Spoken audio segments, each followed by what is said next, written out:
And here we are again, back for another day of Trey's Chow Down Live. How's it going on, y'all? I'm here today with Taylor. Taylor? Hi, thank you for having me. Yes, sir. Appreciate it. We're going to get into this. We're going to talk about these local events first, and we're going to get into all your happenings. Okay. That's going to be fun. Absolutely. Okay.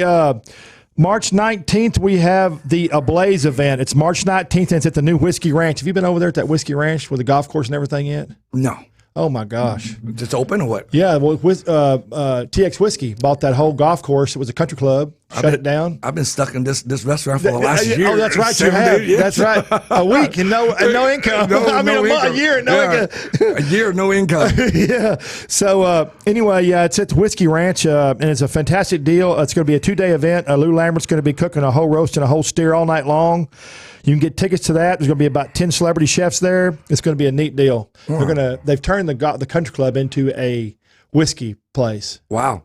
And they brew all their whiskey there. They distill all the whiskey there, and they have a huge event center, and then they have a huge deal where they can do cooking stuff outside. It's just a fantastic free deal. Tasting whiskey. Yeah. Well, that's deadly. Free tasting. Yeah, I think get a little sip.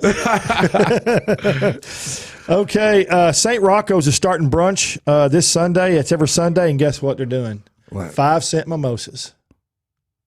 5-cent mimosas. What, is that legal? Yeah, it's legal. That's why they can't give them away. They got to be only 5. They got to sell them for something. So they're just doing 5 cents. That's right. Yeah, they can sell them for 2 cents, whatever. They can't give it away. Right. Yeah, can you imagine? So it's 2 drinks per person? No, it's unlimited. I know, but that's what I'm saying. Another TABC law. Oh, yeah. I guess we'll find out, huh? And then Teeny's is opening up March 10th. Teeny's is the new Spanish-Mexican rotisserie, and it's in Fort Worth in the new Arts District over there, and it's got a rooftop that overlooks downtown Fort Worth. It's a neat deal. Oh, nice. Yeah, she's the same one that owns, it's Sarah that owns Taco Heads, Taco Heads Tacos. Oh, Taco Head, the one on Henderson. Yeah, she's got 3 of them, but that's the same girl. This is her kind of like her forte into fine dining type deal, restaurant, bar, and stuff. All right, Taylor, so we're going to get down with you now. Okay, let's do it. You happy to be here? Very happy this early in the morning. Yeah, sorry we had to get you up so early. And you got chosen to be here. I got chosen to be here. I got chosen to be in in the kitchen, start cooking early. Yeah. I would like to have heard that conversation this morning between all y'all. But that was good, wasn't it? I didn't volunteer for this. No, I know you did, but you'll be good at it. All right, Taylor, so you are originally from Vietnam. Vietnam. You came over in 74. Came here in 74 when I was 8 years old. And did you land in Dallas-Fort Worth, or did you land somewhere else? No, I landed in, believe it or not, Alabama. Oh, wow. Fayette, Alabama. Holy mackerel. The biggest thing they have as of today is a Walmart. Yeah. The whole town is one street. Yeah. So we came in there. It was a church sponsor us. Oh, wow. And then it was 1974 right. in Alabama. Okay. Right. So they say, okay, we got a new Asian family. So they're like every week they put us in a pedestal for a church. We just saved this Asian family. Right. So my mom go, okay, we're going to be here for 3 months to get our green card and get the hell out of here. Well, that was a good forte, though, right? It was a good. We ended up staying there for a year because we couldn't leave because technicality, all the paperwork. So because they were the sponsor, they sponsored us over here, so we had to stay there for a year. After that, my mom said, let's go to Houston. So we ended up moving to Houston. That's a huge shock, different culture shock from where you were to Houston. That's because Houston was more Vietnamese. Oh, it was? That's right. We were the only Vietnamese in the whole town. Are you being serious about that? You were really? Yeah, we were the only one. I mean, there was only white and black and us. Oh, wow. That's it. Yeah. Just Alabama. Yeah. So in 74. It's 74. Yeah. So, yeah, we ended up in Houston, and we were there for a good part of my youth. I graduated in Houston. After that, we moved to Dallas. Cool. My whole family. Did you enjoy being in Houston? It's a different climate than it is here. It's a little sultry, more sultry down there. I still love Houston. Yeah. Houston, because it's I believe Houston is one of the biggest foodie city. It's a lot of food in the United States. I believe so. Yeah. Because they have such diverse culture. Yep. It is so diverse, and you got good Korean food there, Chinese food, Vietnamese food there. Yeah. you know what? Houston is the second biggest Vietnamese population in the United States. Yeah, and after after California. Yeah. Yeah. And the funny thing is, I had office in Houston, and I had a home in Orange County, so I've lived in both, and you're absolutely correct. Yeah. But I just read an article about 6 or 8 months ago that Houston is one of the most diverse food cultures. It is. Yeah. It is. It is. I mean, you know, like I say, it's a melting pot of our nationality. You have Pakistani and Indian, you know, Asian are everywhere. So Yeah. you know, you go down Bel Air, the street is in the street name is in Vietnamese. Is it? Yeah, you go down Bel Air, the street name is in Vietnamese. Oh, that's good. Yeah, yeah. That's authenticity for you. Everybody's true to it right there. Yep. You know, because Bel Air was like a dump. That street was worthless. Yeah. Until all the Vietnamese Chinese start coming in. Now it is like, you know, the prime real estate now. Yeah. You know.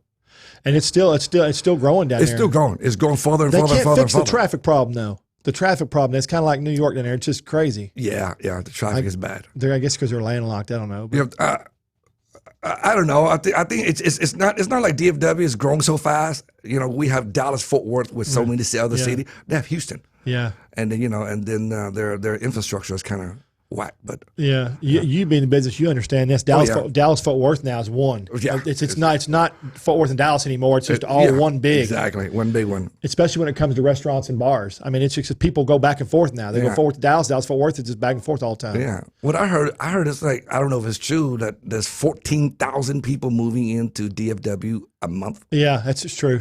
Jesus. Isn't that crazy? Crazy. Well, look at the construction. Yeah. And the roads. Look at the traffic. And they cannot keep up with the roads. Yeah. Yeah. So when I lived in California, because I did the stint in California restaurant business, when I was out there, they worked on the roads 24 hours a day, and they had big lights. They worked at night, you know, and they would finish road projects really pretty quickly there. Here we can't seem to get that figured out. It seems like our road projects here just drag on and on and on. I heard because the reason why they drag on because we have billions in a surplus. They got to use it. If they don't have construction, they don't get paid. So they go, you know, they keep milking it to the end. That's a good point. Yeah, we're in the $3 billion surplus every year. Jeez, that's more money in some country. You're exactly right. Because we pay so much sales tax. That's right. Yeah, that's we right. Have so much and business. liquor tax. And liquor tax. Tell me about that. So you moved to Dallas. I moved to Dallas. And you started. How old were you started working? Did you start working in the restaurant and the bar business right away, or what did you do? Well, yeah, I opened up my first bar in 2002, and never looked back. Never looked back. So I've been doing a lot of bars and did ups and downs, had some success and failures. We all do. Yeah, so I'm older now, but I'm still learning. But you know what? You don't get success by going to college and reading a book. You get successful by doing and having trial and error, ups and downs. Risk taker. That's right. That's right. Risk taker. That's the truth. Yeah. What was the thing that when you opened up your first one? Did you just say, okay, I'm gonna do it, or did you think about it for a while? Or did you just pull the trigger and do it? No, I was living overseas a lot, right? And in Asia. They had a lot of bottle service, which the state didn't have. Is that where bottle service came from? Yeah, a bottle service. You were the one that brought bottle service. So we opened up one. My first one was 8 Lounge. Okay. And we were the very first bottle service in. There's only like a handful of other venue back then that were doing bottle service. Right. Yeah. So and I was suddenly just like boom everywhere. I always thought that was a genius idea. Just a genius idea, that bottle service. I mean, Well, in Asia it's different. Bottle service, you bring a bottle in, or they have a bottle for you and you don't finish, they leave it in there with your name on it. You can come back and drink it again. Oh, you can't do that here. Oh, you can't do it here. Yeah. Now, I think Capitol Grill, those places, they have those lockers, but it's got to be locked up or something. Yeah, locked up, and then when you come back, they charge you an opening fee, uncorking fee. It's a way around the law or whatever. Yeah. Whatever they call it. Yeah. So that's neat. I didn't know the bottle service started over there. That's neat. I was wondering where that started. Yeah, I mean, Dallas didn't have bottle service until like 2002, around that area. So what's the most expensive bottle go for in Dallas? If someone gets bottle service, $5,000, $10,000? Depend on now. They got the 6 liter, but Ace will look 35,000. People do that? Oh my God! Now there's one guy he spent $150,000 in that bottle blind not too long ago. I'm in the wrong business. That's why Bottle Blonde is doing $1.2 million a month still. Are they doing that? I guess, that's a cool club. I like it. They're doing great numbers. Yeah. They do more business in that location than any other Bottle Blonde in America.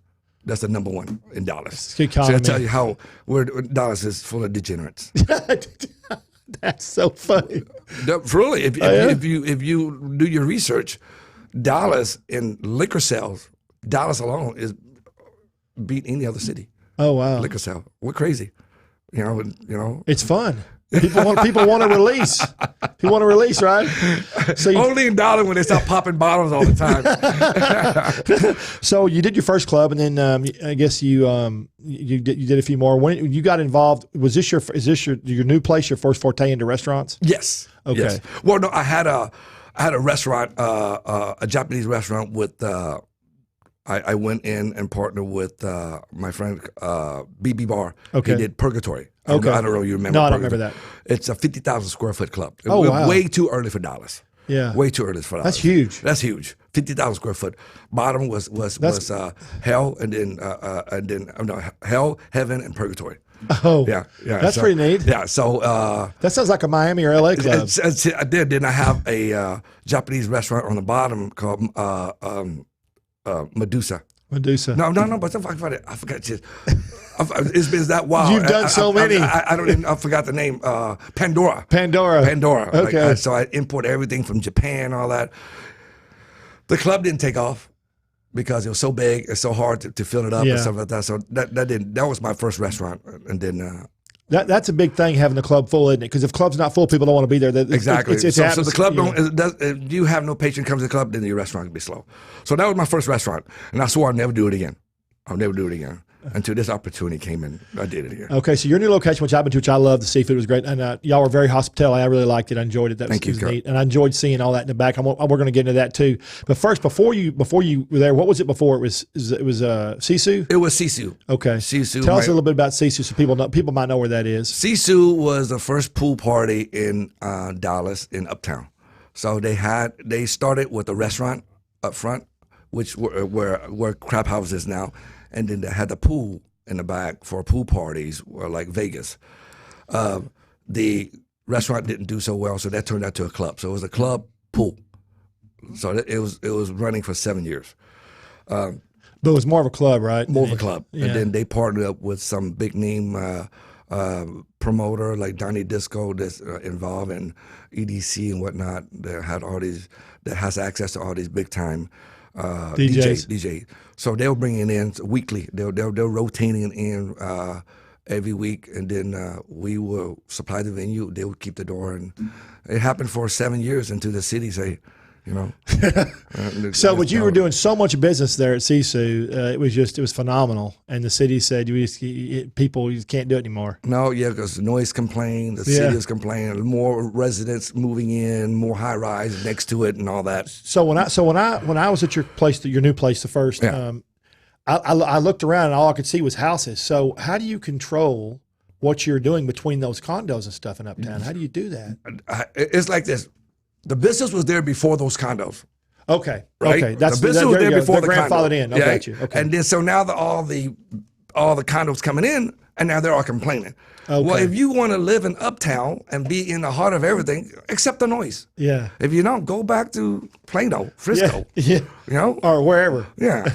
So it's not crazy. I can see your point on that. You see what I'm talking about? The business was there before. So there's a club there, there's a bar there that's been there forever.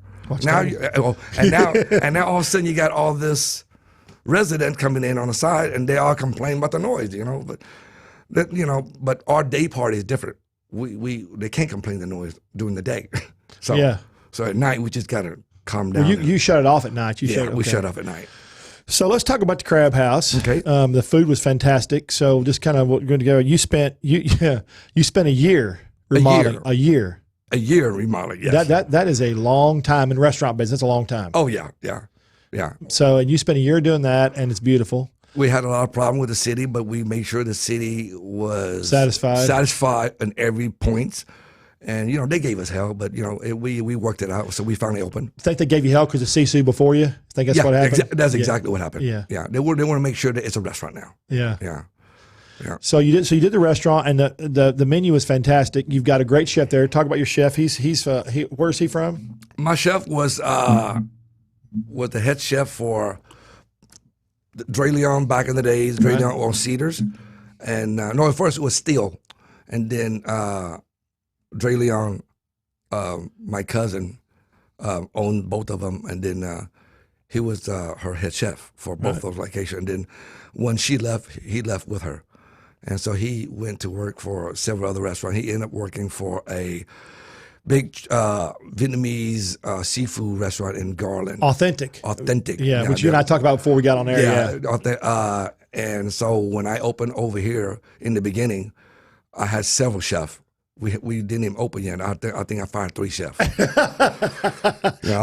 Because you want to be authentic to the cuisine. Well, no, they claim they're from Louisiana and whatnot, and they couldn't even do anything. Yeah. And I said, okay, I'm not asking you to come up with your recipe, just follow my recipe. And I couldn't even do that. Yeah. So I had to beg him, and then so he finally gave up and said, okay, I'll come and work. So ever since he came on board, all the food come out consistent. We had new items on the menu, and Uptown is missing Asian food, Asian food, not like Pei Wei, stuff like that. Right. So he came in and he designed like 15 dishes that we serve for lunch, which is in and out easy, so it doesn't have to be sometimes you get your finger dirty. Yeah. And ever since he's been in, it's been very good on the food wise, like reviews. Everyone likes it. Yeah, I mean, I did a deal. I mean, I tried probably 10 dishes that night, or 8 or 10 dishes. They were all really delicious. I think, didn't I try the catfish that night too? You did. That was so good. That was so good. And catfish, you wouldn't, because when you think about great catfish, you think about a little bar, a little place out in the country or something. The catfish was off the hook, man. So funny. we didn't want to do catfish in the beginning. We didn't want to do catfish because they always have that gamey taste. Yeah. So we did cod, right? And then we did that for our first month, and everyone's complaining about it. Go, this is not, a fish basket. Yeah. This is fish and chips. Yeah. Right. This is fish and chips. This is an Irish bar. This is not Cajun. Yeah. So and then the chef go, let's get what's it called? Give me some catfish. And I go, why don't we do catfish? I go, because there's a smell. I can't get the taste out. He go, just buy me some catfish, and I'll show you what I'm gonna do to it. He did what he did to it. The next day, he cooked it. No taste, no nothing. Yeah. I say, okay, Yeah, it was good. that's it. We're swapping over the catfish. I'm assuming he brines it or something overnight. With buttermilk. Buttermilk. Yeah, I've seen that. Yeah. Dip it in buttermilk. Yeah. Yep. That's good. That takes out all the game taste, all the gamey taste. And then the batter also. Yeah. Yeah, he designed the batter, throw a little extra stuff to it. I missed meeting him that night. I wanted to meet him so bad, but he was busy. He was busy back there, and I don't speak English, so tell him I don't want to go. He's got to speak a little English after being here all his time. Yeah, he just don't want to. He does. So they're so content in the kitchen, and all the kitchen staff is Vietnamese, so they don't even speak English. Yeah. Sometimes I have to think about on my POS system, whenever you press on an item, I want to put it on the side in Vietnamese translation. So, that's fun. That's what? That's smart. Yeah, so make sure he doesn't get it wrong. Let me tell you something. That's smart, because when you're going to those Sundays where you got all those people in there and you're running like crazy, everybody's trying chasing their ass. That's going to be good. Exactly. So what are the 3 favorite things on y'all's menu that y'all sell most of there at the we didn't even talked about it. It's Crab House.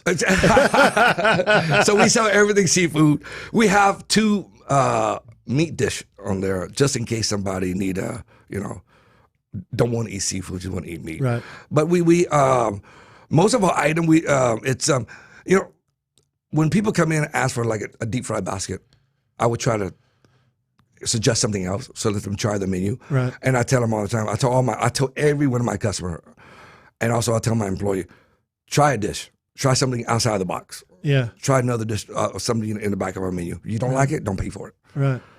Shrimp basket, shrimp basket. Yeah. Catfish basket, catfish basket. Be exploratory. Exactly. So try, if you like calamari, try sea salt calamari, the drunken calamari, or something like that. Or if you want catfish, how about blackened catfish with crawfish julienne on top? Yeah. Stuff like that. Well, so you and I talked about this though, because your Asian food's authentic, and you and I talked about how different Vit Cajun. The Asian is Vit Cajun. Vit Cajun. Vit Cajun. Vit Cajun. Yeah. But the conversation I had with you was interesting, because you're true to that. You're true to that. Yeah. Your heritage, and we talked about how some food now, a lot of Asian food now is infused with American style, so it's not true Asian food. It's the Asian, but it's not. Correct. So, and you're giving the experience. I have a saying. food is an exploration of the palate. Try something new, you just might like it. And that's my big thing because, and as a society, as American society, I tell everybody this all the time. People like to be about in a 4-mile range of what they do. They about 4 miles square, and that's what they'll do. In their restaurants, and they need to be in that 4 miles, and they eat the same kind of food all the time. They don't want to try new stuff. So what you said is good, though. It's good for people. People know what they like, and they just like focus on that. Yeah. I guarantee. I swear, I've never met so many people that never try calamari. Isn't that crazy? Don't even want to eat calamari. Right? Every time I have somebody try it, though, they like it if it's good. And then they go, "No, I don't like calamari. I don't." I go, "Try my sea salt calamari."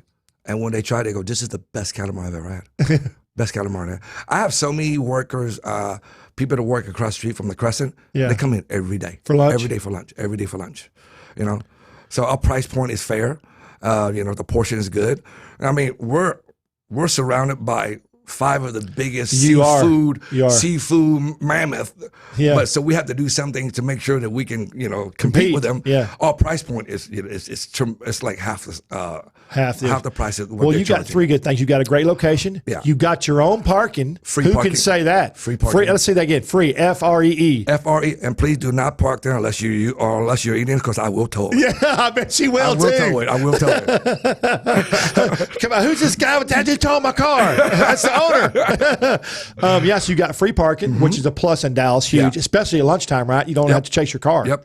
And you got good prices on your food. Yes. What are And we have a pool in the back. Yeah, and the pool in the back. We have the pool in the back. Can and I don't remember this. I just saw lunch. Can people eat by the pool at lunch? Okay, this is how our schedule going to be for the rest of the summer. Okay. Monday through Friday, the pool will be open in the back, but there will be no staff back there. So let's just say you want to come in and grab lunch or eat or whatever, and they just want to hang out by the pool. Fine. You can take drinks back there in a plastic cup. You can take food back there that we allowed to go back there by the pool. Okay. No crawfish or anything like that. That just stinks up the back. Oh yeah. More like finger food. Right. But again, you can go back there and lay out Monday to Friday, because a lot of people like to hang out by the pool during summer, but They do. but the apartment pool kind of suck or whatever. Right, yeah. At least our place, we have liquor, we have food, so we have music. So Monday to Friday, it's patron that comes to Crab House are allowed to go to the pool. Okay. But Saturday and Sunday, it's another venue. Yeah. So Saturday and Sunday is called Bali Beach. Yeah, that's So that's going to be the big Yeah. one. So even if you eat like have food at Crab House, doesn't mean you're going to be allowed to get in. Right, 'cause you got to pay to get back there on Saturday and Sunday. No, we don't charge cover charge, Okay. but it's another entrance, and we're very strict at the door. Okay, yeah, I guess you got to be because you want to control what goes on back there. You have to. Yeah, exactly. You're not getting in unless you're wearing pool attire. Right. If there's no point of going to a pool wearing jeans or Right. jersey or whatever. Yeah. It's just, I want people to have fun. I want to be more relaxing. It won't be too crowded, and so Saturday and Sunday it'll be Bali Beach. Is it a scale back menu for that? You still have food back there, or do they have to come up front and eat? Oh well. They can eat back there, but it's a scale back menu. Okay. But they're allowed to go to the Crab House and eat, and they'll get a wristband Right. so they can go back I out. was just fixing to say because the entrance is really nice from the pool to the crab house. yeah. That's why you did it like that. Mm-hmm. Yeah. So let's talk about the back a little bit because it's a beautiful area back there. You spent a lot of time on that. Yeah, the old Sisu was there. We ripped up everything. Yeah. The city make us take down every piece of wood and rebuild every piece of wood back. It's the same deck. It's the same freaking deck. Oh, is it? They go, tear it up. And I go, but I'm going to rebuild a new one. The same thing. He go, yeah, but tear it up. Take a picture of it, send it to me, and then rebuild it. You know what they were doing? They were trying to deter you. They thought you weren't going to do it. No, you they think? just want me to miss my summer. Yeah. Oh, I got you. They want me to miss 2019 summer. Okay, I got you. Because I got the permit on Labor Day, which is the last party. Okay. Which was my birthday. So I got my CO the day before Labor Day. Oh wow. Yes. That's Yes. So you got. Now I'm trying to remember back. I saw cabanas on the far back, right? Did I see cabanas? Don't you have cabanas? We have 6 cabana in the back. Right. Yeah. We have 6 cabana, and we have over 30 day beds. Right. So we have a single day bed and a double day bed. Right. I remember seeing that. Yeah. So the cabana will be a certain price. Right. During the holiday, we'll probably charge a minimum fee, which means whatever the fee is, it can go toward food and alcohol. Okay, so let's get this straight. So somebody, if whatever that fee is, it can go towards your food and your alcohol. Absolutely. So you're not going to be out the money for food and alcohol unless you go over that. No, yeah. Okay. So in other words, if you don't go over, then we can still charge you right for the price. You just got to have your fee. Yeah, exactly. Got, which is fair. And then on the day bed, same thing. We probably charge you $100 for one bed. And you can lay out all day, but it comes with food and drinks. So I've seen that. I saw the day beds first time about, I don't know, 8 or 10 years ago in Vegas. Maybe that's maybe is that when I started seeing them the first time. Maybe those big round day beds. Yeah. That's pretty cool. Oh yeah. But those day beds in Vegas, they're looking about $2-3 grand. Yeah, I know. Day bed. I know. Yeah. But that's a neat deal. And when I saw them on your place, I thought that's kind of cool idea. Yeah. You're not going to have any trouble filling it up. So you're going to have music. It's already sold out. It's already sold out. We sold out.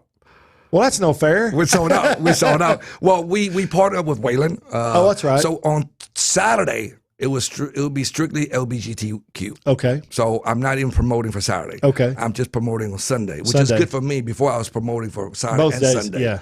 And they'll bring customer to one day and not the other day. Right. So now I just focus on Sunday, my crowd, and then Saturday is the LGBTQ crowd, which awesome. is.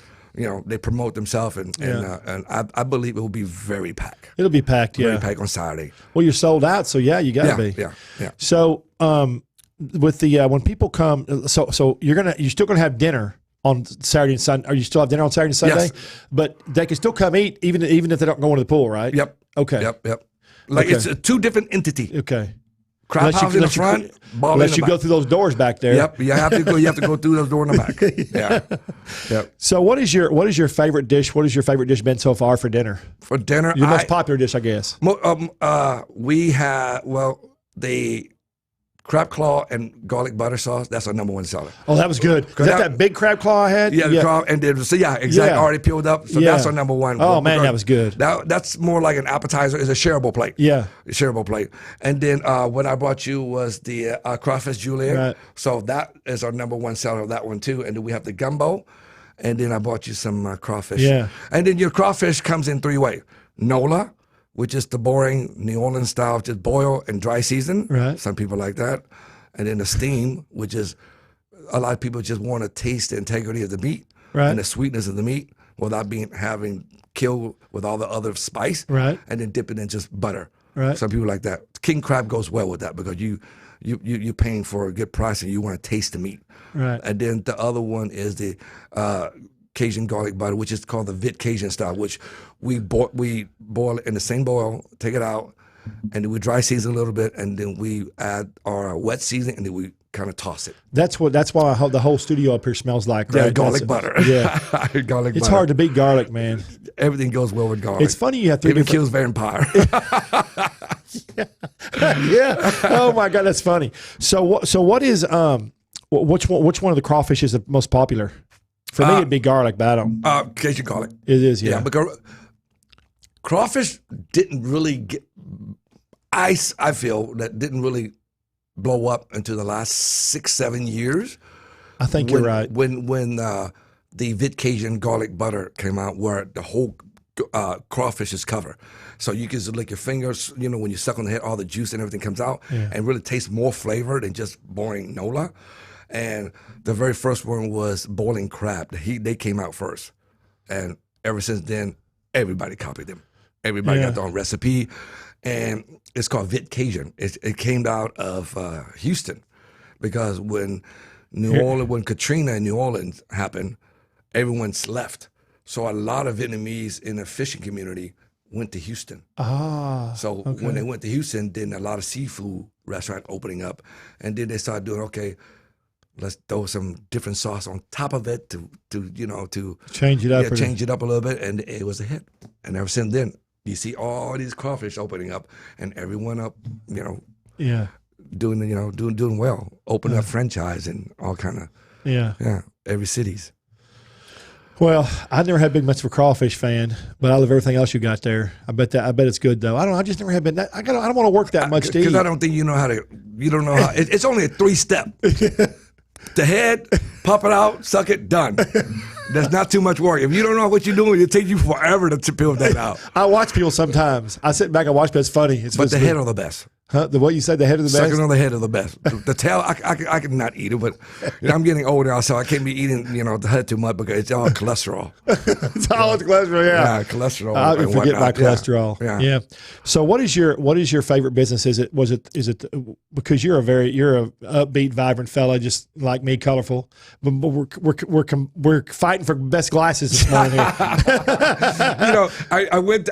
Funny you asked. I went to Dr. Ruth, but the eye doctor. Oh yeah. I say I need to get LASIK. He look at me, I say, I can't fix old age. Oh, yeah. He goes, I can't fix old age. He goes, there's nothing wrong with your sight. You just need bifocal. Yeah. So reading, and then if I take off my glasses, I can see, but I can't read anything in front. Yeah. So I say, if I'm going to be wearing glasses for the rest of my life, I might as well just have like 40 or 50 pairs of glasses. That's what I said. That's what I do. First thing they notice is your eyes. So. That's right. So there's a company in Florida. The guy used to work for one of the big glass companies. He started his own company. It's called SEE Eyewear. SEE Eyewear? SEC. Okay. SEC. No, SEE. Okay, like SEE. Oh, okay. Yeah, and he's got a bunch of crazy, beautiful glasses. I mean, there's all kinds of water colors. Check them out. He changes them up through the seasons. It's really cool. Oh, nice. He's got a store in Miami, a store in the one I go to in down by in Florida, by Anna Marie. He's got one in Beverly Hills. He's going to put one in Dallas here real soon. He said so. Yeah, nice. But you can order them online. They're all on the website. I'm going to check them out. Yeah, you need to. I buy these from. They're Japanese, but it's the brand is Jack something. Every style he makes, he only make like 400 pair. That's it. That's good. So they keep it limited. Yeah. Yeah. You know, that's why. Like you and I don't want anybody, exactly. I don't want anybody else wearing my glasses. Exactly. I don't want to go buy from Lens Crafter. So, what's been your favorite thing about after you've been in the bar business for a while? What's your favorite thing about the bar business versus the restaurant business? Is there one you like more, or you just like both of them because they're both the type people? And well, I'm always a people person, so bar business is easier. You can't mess up on a drink. Yeah. Well, you can. They just won't. I mean, but by then they're drunk. They miss more. Yeah. But for the food, you can mess up. Yeah. Big time. Yeah. And so alcohol it's everything's easier when you do bar. Yeah. But once it come restaurant, you have to be there more hours. But now I'm liking the restaurant side. I'm getting into it, but you know what, restaurant business is tough. It is. It's tough. a 7 day a week. It never turns off. A bar, when you leave a bar and it's clean, you lock the doors and you're done. You're done. A restaurant, 7 days a week, 20. You can never turn it off. Exactly. You can't turn it off. And it's a mentality. But a lot of people. That's why there's so many closed restaurants that close. Right now, we're having one a day open up in Dallas County. One a damn day. I heard this this year. There's so many big restaurants just closing down. Yeah, well, and it's because they're first of all, you and I both know there's not enough people. Yeah, there's not enough people to go. You have to have something really unique, and you got to be fresh and creative and keep it going. You got to what we talked about a while ago. You got to stay relevant. Yeah, relevant. You got to stay relevant. And social media is a big part of that. If social media, it's a huge deal. You know, a guy told me from New York, a big advertising firm in New York. He said, if you don't do something on your social media within every 15 to 30 minutes, you become irrelevant in the social media world. Isn't that crazy? Yep. That's just nuts. Sometimes just post something stupid to be relevant. Because people they have to see it in the feed. Yep. So it's just the way it is. So it's becoming that way. And so one opens a day and something's got to close. Yep. So that's just what happens. Mm-hmm. But also a lot of them close because people don't understand how tough the restaurant. But it looks easy from the outside, like they can make a fortune. So they want to do it, and it's not easy. Man, that's so much work. The margin is small. Oh yeah. And then I worry about everything. The review. Yeah. Yelp review, Google review before when I had a club. If you didn't have bad review, you're not doing something right. The club is reversed, right? Reverse. The line is too long, blah, blah, blah, blah, blah. Yeah. Here's like, oh my God, just review. We get the worst review ever. I mean, crazy review. I give it 1 star because that's a valet. We charge for a valet on a weekend for a party. I go, you're in Uptown, baby. Nothing free. Wait, you got a bad review because you charge for valet? Yes. And it's like crazy like that. I'm like, oh my God, I get it. Do you think people weed through that, or do you think people understand that? Because if you live in Uptown, I mean, even I know you got to pay for parking. Yeah, but it doesn't matter. But your percentage. Oh, I got you. Yeah. Bad one. You're out there at 5, and next thing you know, a stupid one go to drop you down 4.5. Yeah. You got to get more positive to get that back up. Right. Again. To drop to drop is a lot. They drop faster than they're going up. That's right. Yes. They do. It's not fair. It's not fair. Yeah. They do. They drop a lot It's faster. like your credit score. Oh yeah. They'll go bad real quick. Yeah. Well, we could all be like your brother. We wouldn't have to worry about credit scores if we were in that business. Your brother. Well, let's talk with it because it's kind of cool. Your brother's colorful as you. Is he as outgoing as you are? He's like a rap producer without a record. Without a record. He's like a rap producer without a record. Got on chain, running around fancy car, but he's not even a producer. Yeah, but he does something better than that. He's in the weed business. He's a legalized drug dealer. Yeah. So you have 3 dispensaries. Yeah, he have 2-3 dispensaries in Eugene, Oregon, and he's got a farm. A few farms, yes. And how does been doing that for a while? And is it grown outside or grown inside? Indoor. Everything's indoor. Everything's indoor. Is it hydroponic? Yes. Oh, wow. Everything's indoor. Yeah, it tastes better when it's indoor. Yeah. Oh, yeah. We talked about that too. Yeah. The big change, right? Yeah. The big change. So they have to regulate that. That's highly regulated. Correct? Very highly regulated. Every plant that he grow has a barcode on it. Isn't that crazy? They regulate, and if that plant die, they got to submit that barcode saying it's dead. Da da da. It didn't go somewhere else to grow legally or something, right? Yeah. Why would people grow illegal weed now versus because you can grow it legally? So why does the black market still exist for that? Do you know? I have no idea on that. Because it's not as good. That's a long subject. It's a long subject. Okay. That's a long subject. Okay. Why they do that? Let's not get into detail on that one. This is a food blog. Stuff's always interesting. That is an interesting subject. Yeah. I mean, that's subject people just talk forever. Yeah, that's neat. Yeah. That's fun. All right, so that's cool. So your brother ever want to be in a restaurant or bar business? No. He doesn't even work. He just fly back and forth. Yeah. That's funny. So when is the pool party starts this weekend? The pool party starts on the 14th and the 15th. 14th, 15th. Yeah. Our pool, we were like, what if the pool is still cold? So my partner yesterday, they go, why don't we just put a heater? And then we thought about it. Next thing you know, we did it and we looked at it and go, gee, we just spent $10,000 on a heater. But you know what? It'll pay off because it might be cold, especially where you are, because sometimes the sun doesn't get to you in the morning, and right? I'm going to have that thing now since I have a heater. The pool will be open all year long. Oh, that'd be good. Because after September, I will put a tent over it. Well, let's look at this a minute. You just went a year, 12 months, or was it 12 months or 11 months? Almost 11 months. Okay, 11 months with no business. You were paying rent for 11 months. Yep. So what you and I talked about what you paid in rent, that 10,000 is nothing. Well, nothing. But no, I lost a lot of parties. I lost a lot of holiday because I didn't have a tent in the back. So now, but I didn't want to do it because I didn't have the momentum. Yeah, I just opened up in October. So you were trying to get your feel, yeah. Yeah, so the tent is expensive. We're looking at about $15,000 a month. Yeah. Just to rent it. You don't own it. You don't even own it. So this year, I will have a tent back there starting October. So then I'll have my Halloween party. I'll have all these other events, office party and whatnot. And then the good thing about the pool will be heated. So you can use when it all the the pool time. is heated, it'll keep the whole building inside warm. Yeah. So it would be, even though if it's 30 degrees outside, it'll be heated inside. Hey, you know what? If it's 30 degrees outside, it'd be cool because you'll have all that steam coming off there. The pools look really cool when it's cold outside and steam's all coming off. Then having a tent on top of it. Oh, yeah. I'm having a tent on top. So the pool will be open all year long. That's fantastic. All year long. So that's $10,000 is a good business decision. Oh, yeah. What time is lunch over there? Do you serve lunch all day or do you close at a certain time? We serve lunch from 10 to 3. 10 to 3. I mean, I'm sorry, 11 to 3. 11 to 3. 11 to 3. Yeah.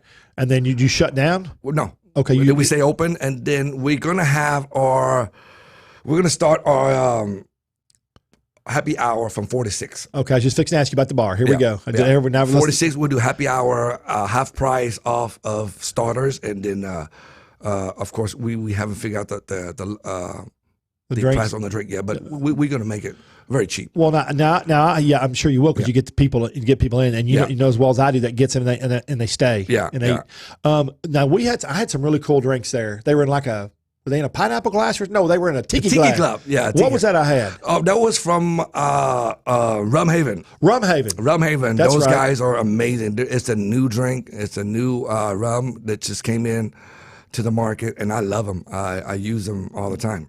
That's better than those other coconut rum. I don't want to mention name, but they're really good. Yeah. It was very good. Yeah, very smooth. Exactly. So so they came and they did that event. So they gave away those free glasses. Yeah, I got them at the house. Yeah. Yeah. No, it's up there. Oh, right there. Yeah, there Oh, it yeah, is. you know, yeah. I saw them. Yeah. That's pretty cool. Yeah. Yeah. So they gave those away, but they had. Are you going to have a lot of Rum Haven drinks? Yeah, we'll have a lot. Well, that's the only coconut rum that we're going to have. Okay. And pretty much that's the only rum we use. Okay. So because they've been very good, good to us, and so we're going to return. Well, they know you're going to generate the business for them. yeah, So, yeah. And so the bar's up front, which is really cool. The bar's up front, and it's a big area. Now, when I was there, you were in the middle of putting a big fish tank or something on there. What was going to be in there? No, that was that behind the bar is our oyster bar. Oh, okay. So the business not ramped up yet, but later on that oyster bar will be filled with crushed ice and different oysters from different region. Okay, that's cool. Yeah, so that's in a good so spot. people can see it. I thought it was going to be some big fish tank or something for people to come. So that's great. So yeah, so I guess when you get busy this summer, you'll have the oyster bar going. That's good. Yeah. So what are your most popular drinks right now? Is it the Rum Haven drinks? Our Bali High is popular. Or You said Bali High. Bali High. What is in that? It's has a passion fruit, rum, and a few other concoction. And then we do margaritas. A lot old fashioned a lot. Yeah, you know what? Old margarita. fashions have made a comeback, man. Yeah. Oh my God, they were dead. I mean, not dead, but they were not very popular 7 years ago. In the last 3 years, they have just gone. Because there's more mixology. Yeah. More mixology, and then there's mixology. There's craft bar popping up everywhere. And if you can't make an old fashioned, you can't. There's no sense of opening. Yeah. So my boy Aaron Wang over at Deep Ellum. Oh, I know Aaron. Yeah, I know Aaron. I love Aaron. You know, he works at Tipsy. Yeah. I met him way back when they opened up Tipsy. Well, I met him before Tipsy, but I was there for open Tipsy. I love that place. That place make the best old fashioned. Will, the guy over in the back with the hat. Yeah, he wins so many awards. Oh, the crazy hat. Yeah. He wins all the. I think he won 3 awards for his old fashioned. They just opened up one in Austin. They just opened one in Austin yesterday. Yeah. Yesterday, yeah. That's good. That'll be fun. It's funny. We all know each other. Yeah. Well, I'm sure. Yeah. That's in that business you have to. Yeah. Dallas seems big, but it's small. No. Yes. I was just fixing to say it's very small. I was just fixing to say you talked about Dallas, but now people in Fort Worth know people in Dallas. People in Dallas know Fort Worth. Used to it was a totally separate entity, and now, like you and I talked, it's all one. Same people industry. Cross back and forth. So people now know people that are in Dallas, people in Fort Worth, and people and they go back and forth. It's kind of neat. Yeah. That's a neat deal. So you're has Aaron been over to your place yet? Oh yeah. Cool. Yeah. He worked for a few of my other club before. Oh, cool. Yeah. He boy can sling some drinks, man. Oh, yeah, he's a good mixology. Very good. Yeah. Did you ever go to the tiki one they had? The tiki bar they had. The one is right in front of XOXO. Yeah. I forget the name of it. Anyway, that was cool. Yeah. I saw him in there one night, and he had a big fire of a drink that the fire was coming. You know what would be so funny? Craft House was going to be in that location. Oh, really? When they gave it up, I was going to take that location to do Craft House, and then Sisu came up for my brother, so I jumped on that one real quick. Oh yeah. It's so funny you talk about the location. Craft House was going to be in that location. Yeah. I went in, looked at it, negotiated with the owner. It was a British guy. He lived in the. Right there. He lived there. He lived in the back. So what the hell? Yeah, he lived in the back, and I go, wow, that might not be a good thing. No, that would not be a good thing. Exactly. Because you would have to constantly cater. You would have to constantly, not just him, but anybody live on the property. Yeah. If they saw one thing they weren't comfortable with. Yep. You know? And they'll be always, if your noise too loud or whatever. Yeah. But apparently he's cool because XOXO is right next to him. He lived right there. Wow. The pool, the XO is right there, and he's there. So I guess he loved the nightlife. I guess he does. He must love the nightlife. So, do you have at the crab house? Do you have a sampler platter for people? We do. We. It's going to be on our protein list. It'll be a half a pound of each. Wait, what? Like for instance, we have crawfish, we have jumbo shrimp, we have snow crab, we have king crab, we have blue crab, we have mussel, we have lobster. So our sample plate will be half a pound of each. Wow. Yeah. That's big. We haven't had anyone order yet, but we. You haven't had one ordered yet? No. Well, no, it's going to be huge. Yeah, half a pound of each. And then I'm thinking about doing some sort of food challenge. You know what? You need to. I'd love for you to do that. Yeah, do a food challenge, and it'll be like we're gonna make like 20 pounds of seafood. You know, you can't eat it. We're gonna rape you. That'd be great. We're gonna give you a big old check. That'd be great. Yeah, man. That'd be awesome. And then watch our luck. Everyone get to eat it all. What do you think? How much crawfish you think somebody could eat? How much have you seen somebody? Do you have unlimited crawfish there or no? Me, I eat. I don't eat much. You know, Yeah. but I've seen people come in and devour 8 pounds. Wow. But they don't eat the head. Oh, but you said that's the best part. That's the best part. Yeah, they don't eat the head. No, I don't know. All right, and we'll set the crawfish right here. Right. Those are going to smell so good. Those crawfish. Yeah. So this is our crawfish julienne, and that's our gumbo. This is the crawfish julienne right here. Yeah. This looks so good. Oh. The color of this crawfish. And now you know crawfish. Before, when the craze did not hit, there was no farm raised. Right. So you only get crawfish from February, like mid-January, February to maybe May or June. That's when you really get crawfish. And after that, now you can get crawfish up to September. It's farm. It's farmed from California. Well, but first of all, they had to because they couldn't get enough, right? Yeah, they had to. Yeah. But this color on this crawfish is perfect. I don't eat it, but I look at a lot of colors, and the color is perfect. Yep. It's cooked 4 minutes perfectly, taken out, not too well done and not too raw. That's it. It smells so good. So crawfish have to be a live crawfish for it to be good. Yeah. Right. A lot of I would not sell frozen crawfish. So during off season when you don't have crawfish, it's they'll sell frozen crawfish. And frozen crawfish, there's no taste to it. The meat just like falls apart. So this in here is very still tight. Yeah. When you brought it in, it still smells so good.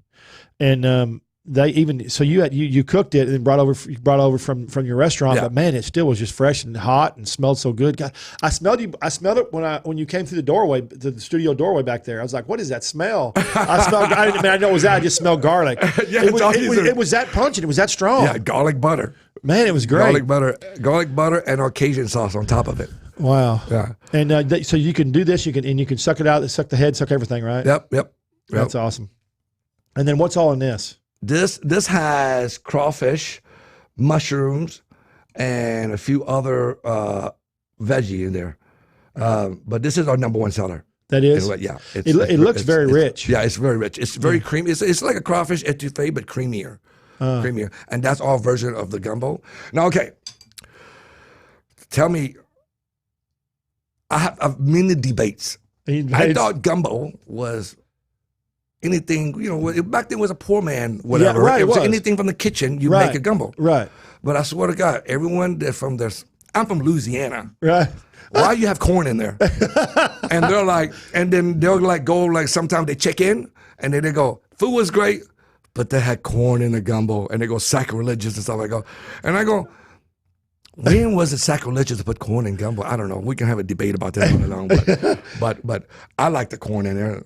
There's people that like it. Now that you've had this show, we're probably gonna have some comments about it. We'll find out about it. We'll find out. So, hey, should there be corn in the gumbo? Yeah, should there be? Right? Well, yeah, but you're right though. It was kind of a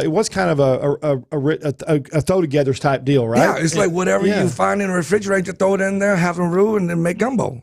I mean, I've seen gumbo that had fish. I've seen gumbo that have oysters. Yeah, I don't like it. but I wouldn't say that's sacrilegious. Yeah. But now, since we put corn in there, everyone's saying they're raising their arm, and I'm still putting corn in it because it tastes good. Smells good. Yeah. So whose idea was to put corn? Did y'all try it? And Yeah, then- we tried it, and then we stopped playing around with it, and we said, let's add corn. And it tastes better. Corn give it a little sweetness. Exactly. Yeah. Yeah. Gives a little sweetness. Man, Change I the say texture. this is Vit Cajun gumbo. Stop it. This ain't Louisiana gumbo. This is just Vit Cajun gumbo. Right? I love that Vic Cajun. That's funny. Oh, yeah, Vit Cajun. Where did that term really come from? Houston? Yeah, Houston. Came from Houston. You know that, what is that chef? He did a great documentary on Netflix. It's called The Ugly Truth or something like that.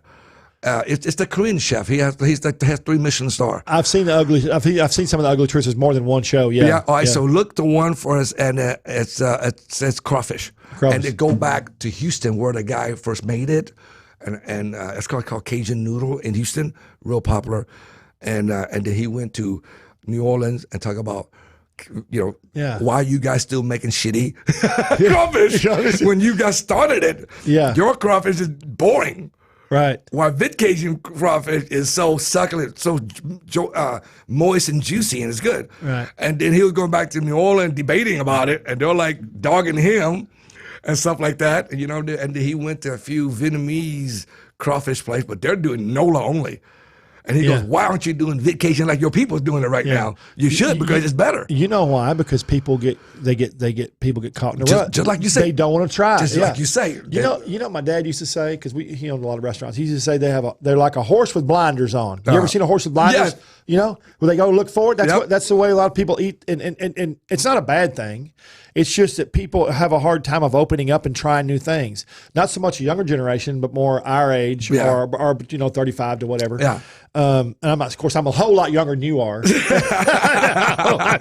But you know what I mean. And you know what I mean about getting people to try new things. That's what you talk about calamari. Absolutely. Calamari and oysters fall in that I've never eaten. I'm not going to eat them. But if they try one, Scallop too. Huh? Scallops. Oh yeah, scallops. Yeah. They go, what the hell is that? Let me tell you something. If you try a charbroiled oyster, oh my goodness! Have you ever had the oysters from Drago's in Nala? What? It is the most simple recipe. Yeah. Garlic, butter, and Parmesan cheese. Yeah. That's it. Yeah. You just got to be cooked perfect. That's it. Just cook perfectly. You just got to have a good grill. That's Yeah. it. Yeah. Yep. And if you watch them cook it, they make it look easy, but for some reason, and wait, last I guess summer. No, after summer we took a trip to Florida and all that stuff. Yeah. And we ate baked oysters charred oysters at 3 or 4 different places. And funny, they all weren't as good as some of the other ones. It's just weird. It's a random. It's all cooked the same way. It's all cooked the same way. Just Maybe it's the cheese. Maybe it's the way maybe it's the grill. The thing they cook it on. The heat. The butter they use and whatnot. Yeah. Butter's a big flavor. Butter is a big thing. Yeah. So if you're on a diet, don't eat. Oh man. Or you got to work it off if you're in Nala. Exactly. Drink and walk. Exactly. So you've kind of got is it all called the Crab House? The whole operation called the Crab House? The front, yeah. The front. And what do you call the back? Bali Beach. Bali Beach. So it's Crab House and Bali Beach. Yes. Okay. So it's 2 separate entities as far as when you're talking. Same company, 2 different entities. Okay. Same 2 different entities come Saturday and Sunday. Okay. Same website? It's going to be 2 different websites. Okay. 2 different websites, 2 set of social media. Okay. Everything. Which different. It needs to be. I think it needs to be. You can't. That'd be hard to combine that. Even my Saturday and Sunday for Bali is going to be 2 different entities. Yeah. Because I don't want. Yeah, it needs to be. People go in there and look at Bali, and then they click on the LBGT. They go, dude, this is all guys. Yeah. And then they click on, and then the guy want to see for Sunday, and then they look, oh, this is all girls. So I can't do the LBGTs. So it's to everything. I'm separating everything. Yeah. Everything's separated. Is good. Yeah. The LBGT community is a big supporter of all the restaurants, all the bars. Yep. It's going to be when I had that idea, and I approach them, and they go, Taylor, this is something. It'll be great for the community. Yeah, it will be. It'll be great for the because we never had a pool party. Yeah, we never ever had a pool party in Dallas. Yeah. That we can all conjugate in and have a good time, and accept it. Because we can't go to a regular pool party because it doesn't mix. Yeah, it doesn't mix. Yeah. All right. So what's the website for Blue Crab for the Crab House? Sorry. CrabHouseDTX.com. CrabHouseDTX.com. Yes. And I want to remind everybody again, we got parking. You got free parking out there. Free parking. But you got to go there. Or he's going to tow you. He's going to tow it. We will tow you. We will tow you. All right, everybody. Again, it's Crab House DTX. CrabHouseDTX.com. Social media is Crab House Texas. And then also Instagram is Bali Beach. Bali Beach. Bali Beach, Dallas. Bali Beach, Dallas. Yes. Okay. Yeah. And again, if you're trying to get a hold of us, we're going to be here same time, same bat channel next week. It's Trey'sChowdown.com. Go to our blog section. You can see all our blogs. We're fixing to do the best brunch in North Texas on ABC, Victory Plaza. April 3rd. That's April 3rd. It's going to be a 2-hour brunch special. You'll be sleeping. It's from 5:30 in the morning till 7:30. You won't be out of bed. Or you'll just be going to bed. I don't know which one that is. This is early for me for making food. Yeah, it is early for you, isn't it? Yes. So look that up. You can go to our social media. You can go to Trey's Chowdown on Facebook, and we have the event on there for ABC for the best brunch in North Texas. If you think you know of a good brunch before now and then, hit me up, and we might be able to fit it in. Go try it. Thanks. See y'all next week. Adios.